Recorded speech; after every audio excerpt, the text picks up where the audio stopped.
Hormuz প্রণালী বন্ধ হওয়ায় ইরানের তেল রপ্তানি আর আমদানিতে যখন নাভিশ্বাস দশা, তখন বিকল্প খুঁজছে তেহরান। এ লক্ষ্যেই সম্প্রতি সেন্ট পিটার্সবার্গে রাশিয়ার প্রেসিডেন্ট ভ্লাদিমির পুতিনের সঙ্গে বৈঠক করেছেন ইরানি পররাষ্ট্রমন্ত্রী আব্বাস আরাকচি। ইউক্রেন যুদ্ধের পর থেকেই মস্কো আর তেহরানের সখ্যতা আরও বেড়েছে। উভয় দেশই এখন পশ্চিমাদের নিষেধাজ্ঞা এড়িয়ে নতুন এক বাণিজ্যিক নেটওয়ার্ক তৈরির স্বপ্ন দেখছে।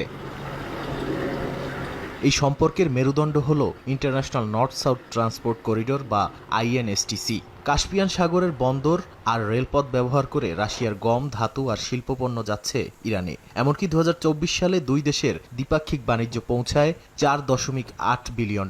বিশেষজ্ঞরা বলছেন, হরমুজের বিকল্প হিসেবে রাশিয়ার আস্ট্রাখান বা মাখাচকালা বন্দরগুলো এখন তেহরানের জন্য বড় ভরসা হতে পারে।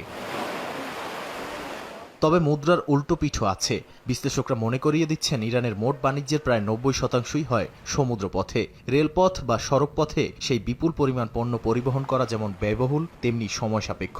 এছাড়া রাশিয়া নিজেই ইউক্রেন যুদ্ধের প্রভাবে অর্থনৈতিক চাপে রয়েছে। তাই তেহরানের তেল বিক্রির বিকল্প বাজার তৈরি করা বা বড় কোনো বিনিয়োগ মস্কোর জন্য এখন বেশ কঠিন চ্যালেঞ্জ।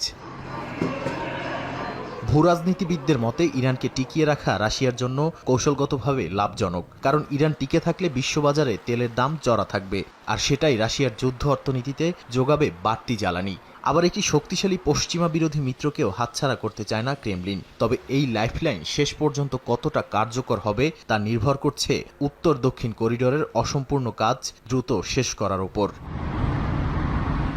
অর্থনৈতিক অবরোধ আর যুদ্ধের বৈতরণী পার হতে ইরান এখন মস্কোর উপর বাজি ধরছে। তবে ভূরাজনৈতিক মিত্রতা আর বাস্তব অর্থনৈতিক সামর্থ্যের এই লড়াইয়ে শেষ হাসি কে হাসবে তা সময় বলে দেবে, এমনটাই মত বিশ্লেষকদের।